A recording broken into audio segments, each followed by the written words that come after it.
5 Americans detained in Iran are back home as part of a prisoner exchange. And a cyber attack could mean a tougher time finding Clorox products in your corner store. The morning rundown starts now.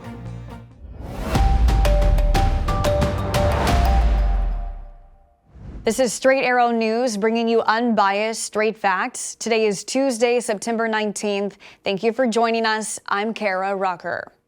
5 Americans designated by the U.S. government as wrongfully detained are back home as part of a prisoner exchange between the U.S. and Iran on Monday. The 5 Americans were being imprisoned on what U.S. officials called unsubstantiated charges of spying. Officials say 2 family members who were not jailed but were prevented from leaving Iran were also on the plane that landed this morning in the U.S. Secretary of State Antony Blinken described the significance of reuniting the 5 Americans with their families on U.S. soil. Their freedom, the freedom of these Americans for so long unjustly imprisoned and detained in Iran, means some pretty basic things. It means that husbands and wives, fathers and children, grandparents can hug each other again, can see each other again, can be with each other again. All of the freed Americans identified had been serving 10-year prison sentences in Iran, with one already serving 8 years. Out of the 5 Iranians released from U.S. custody as part of the deal, 3 stayed in the U.S. and did not want to return to Iran. $6 billion in Iranian assets were unfrozen as part of the agreement and successfully transferred ahead of the prisoner exchange. President Joe Biden is set to address the United Nations General Assembly this morning as leaders of 4 other major countries skip the gathering. According to the White House, Biden will speak to the leaders of 145 countries, laying out his vision of American leadership that involves working with other countries to solve the world's most pressing problems. The White House says a substantial section of Biden's speech will focus on the war in Ukraine, speaking against Russia's invasion and calling for support. Ukrainian President Volodymyr Zelensky will also speak at the UN summit in person for the first time since the war began last year. France President Emmanuel Macron and UK Prime Minister Rishi Sunak are missing the General Assembly due to King Charles visiting France, while China's President Xi Jinping and Russian President Vladimir Putin rarely attend in person. While Biden and Zelensky look to put the focus of the UN General Assembly on the war with Russia, tensions between 2 other nations are growing this morning: Canada and India. Canada has accused India of possibly being involved in the assassination of a Sikh activist on Canadian soil, with both countries expelling senior diplomats. Military officials have been able to locate the debris field for the missing F-35 fighter jet that disappeared after a reported mishap that forced the pilot to eject mid-flight and parachute to safety.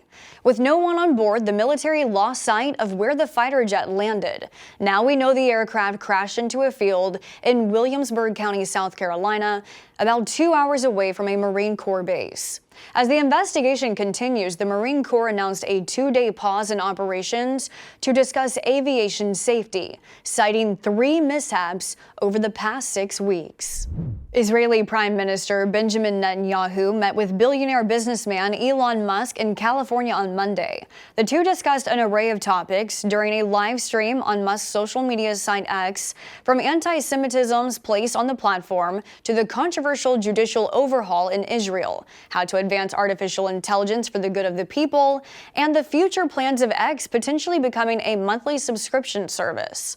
But the moment making headlines was the Prime Minister's ask of Musk to find a balance between protecting free speech and fighting hate speech and anti-Semitic posts on X. It comes as Musk is being blamed of tolerating anti-Semitism by the Anti-Defamation League, an accusation Musk calls false and damning to the platform's advertising revenue. Musk told the Prime Minister that X will not promote posts containing hate speech. Netanyahu will be at the United Nations General Assembly to address the U.S. and other world leaders at a time of growing unrest in the country. Clorox is reporting the impact a cyber attack last month has had and continues to have on its company. The company, known for its sanitizing wipes and brands like Pine Sol and Fresh Step cat litter, says wide-scale disruptions continue to negatively impact its operations. Certain products are in short supply, and operations have crawled since the cyber attack, with employees fulfilling orders manually since August. Clorox believes the cyber attack has been contained, and the company will eventually get back to full production. They're just unsure of a timetable on when that will happen. Finally this morning, visitors at Walt Disney World are used to seeing Winnie the Pooh strolling around the theme park, but on Monday, a different kind of bear became the attraction. A wild black bear found its way inside Disney World's Magic Kingdom near Orlando, climbing a tree and delaying the opening of multiple sections of the park. Members of the Florida Fish and Wild Conservation Commission were called in to secure the female black bear, who was eventually captured by the afternoon and was being relocated to a national forest. Officials say the bear was most likely in search of food ahead of winter hibernation.